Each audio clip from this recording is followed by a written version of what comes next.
Good day everyone, my name is Nicole Flores, a third-year student of Bachelor of Science in Tourism Management. In this presentation, we will get to know about strategic planning and event planning, knowing what factors do we need to consider in order to know if it is a go or no decision. We will also tackle how to set expectations with our clients to establish an organized and smooth transaction with them. But before we dig deeper with all those topics, let me define first what is strategic planning. Strategic planning of events requires careful study of everything that is necessary for an event to be successful. An event manager must take into consideration existing barriers and identify resources such as people, funding, and materials essential to achieving the desired outcome. So, strategic planning is the skill of developing detailed business plans, putting them into action, and assessing the outcomes in light of a company's overarching long-term objectives or aspirations. It is a theory that concentrates on integrating different corporate divisions, such as accounting, finance, marketing, and human resources. To achieve a company's strategic objectives, strategic management and strategic planning are essentially the same thing. Upper-level management of a corporation must give the strategic planning process a lot of thought and planning. Executives may explore a wide range of possibilities prior to deciding on a course of action and figuring out how to strategically implement it. Ultimately, a company's management will hopefully decide on a strategy that is most likely to yield favorable results and that can be carried out in a cost-effective manner with a high likelihood of success, while avoiding excessive financial risk. So basically, that is the main goal of strategic planning. Giving a lot of thought to the process and making it more wise and more favorable to success. So let us proceed to the next slide, the event planning. So now, let's move on to the event planning or event plan. So basically, an event plan provides the basis of measuring the progress and the success of an event. Communication among event coordinators became easier when they referred to the same master plan. During the event manager must focus purely and clearly on the implementation of the event planning. By then, all energies must be focused on ensuring that the event plan is well achieved. By strategically planning an event, defining clear goals and coming up with an event plan, clarity and focus are well achieved. An event manager must know the purpose and value of the planned event. So let's talk about expectation setting, understanding clients' needs. For your business to succeed, you must clearly understand and address your clients' needs. You should recognize that your most valuable asset is your current client, and you should work hard to maintain a positive and long-term relationship with them. When clients' needs are accurately understood, appropriate changes to the business can be made so that clients or customers are satisfied that they receive what they needed.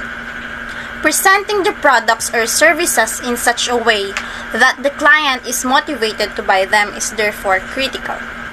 Understanding your client's needs will be easier if you approach the situation from their point of view.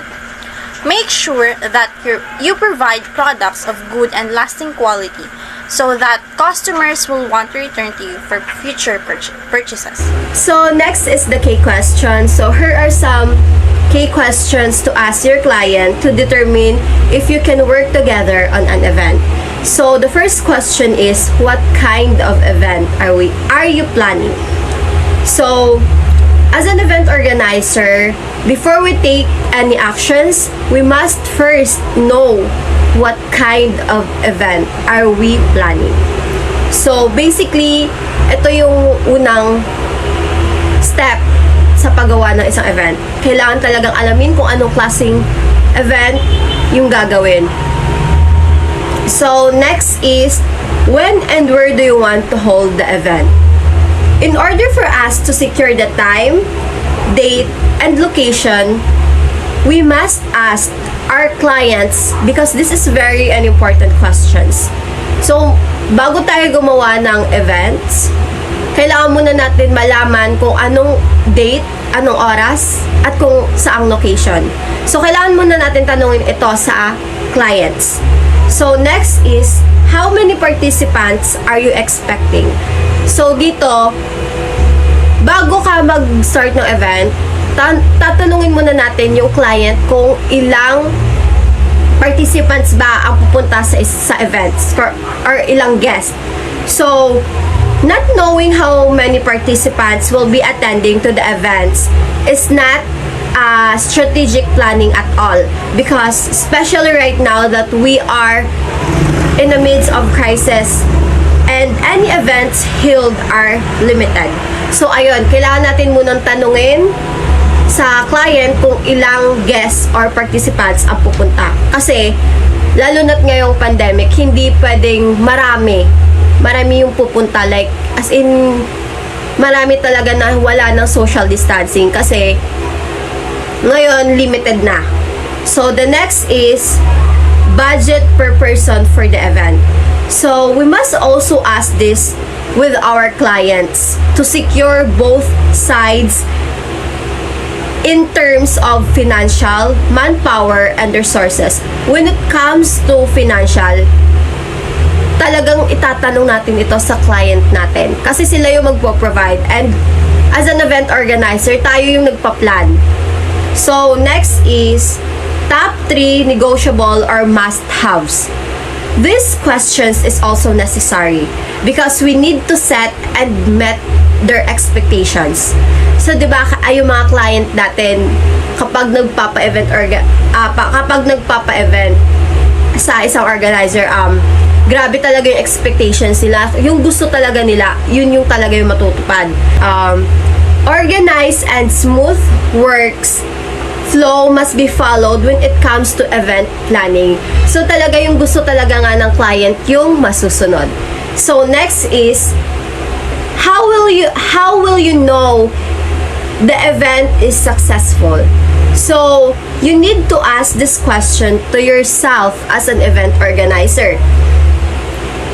We must evaluate our capabilities in doing the process of our event. So, kailangan talaga dito is, tanungin mo muna yung sarili mo kung paano mo ma-handle yung pag-plan mo ng event para matatawag mo siyang successful. So, next is top 3 things you do not want to happen. So, this is like an emergency questions for us as an event organizer. This is where you can analyze the situations if anything unexpected happens and prepare contingency plan to control the damage. So, as an event organizer, kailangan tayo handa kapag may mga unexpected happen, like, ayun, halimbawa, may unexpected happen na nangyari. So, syempre, may backup plan na tayo. So, ayun, kailangan talaga maging prepared tayo.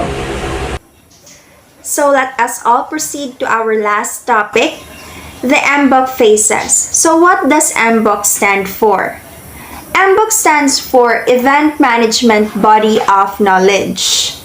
So, according to the International MBOK Executive, the MBOK is a framework to be used by governments, local authorities, and other organizations for the development of their events.